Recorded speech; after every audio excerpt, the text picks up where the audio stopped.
In today's video, I'm going to teach you how to calculate odds ratio and 95% confidence intervals in Excel.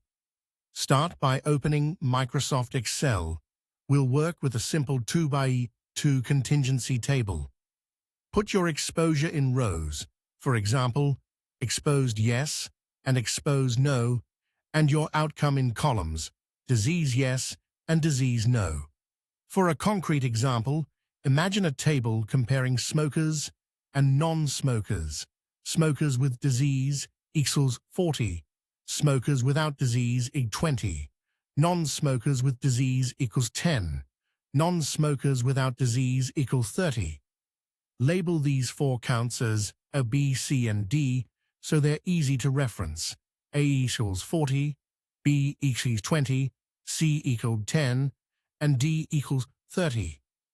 You can place them in cells in any layout you like. Just keep track of which is which. Next, calculate the odds ratio. Conceptually, OR compares the odds of the outcome in the exposed group to the odds in the unexposed group. The formula we'll use is AXD, BXC. In Excel, with the example numbers, type ECU 40 and 30C. 20 in 10. That returns 6. Interpreting this, the exposed group, in our example, smokers, has 6 times the odds of disease compared to the non-exposed group. Now let's compute the standard error of the log odds ratio, which you'll need for the confidence interval. The formula is the square root of the sum of the reciprocals, SQRT, 1A plus 1 plus 1C plus 1D. In Excel, that looks like each SQRT minus I C plus 1D, replacing A, B, C, and D with your cell references.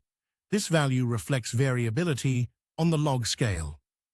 Compute the natural log of the odds ratio with EULNOR. Using our example, you could enter EULN6, or, better, reference the cell that contains the OR value so your sheet updates automatically.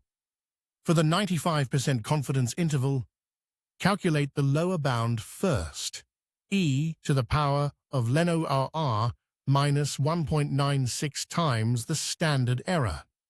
In Excel, that's EXPLNOR 196 SE. Again, reference the cells holding OR and SE so you don't hard-code numbers.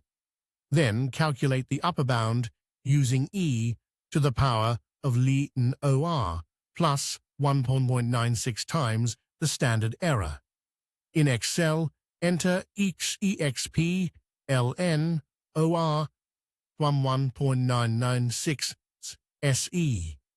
You now have the odds ratio and its 95% confidence interval on the original non-log scale. To interpret, suppose your results show OR equals 6 with a 95% CI from 2.1 to 17.2. That means the exposed group has 6 times higher odds of the outcome, and because the confidence interval does not include 1, the association may be statistically significant. If a CI crosses 1, the association may not be significant. A few tips. Use cell references rather than typing numbers into formulas. Format results to a sensible number of decimals and avoid zero counts because they can break these calculations. If the video has been helpful and want more tips, please subscribe to the channel. It's free.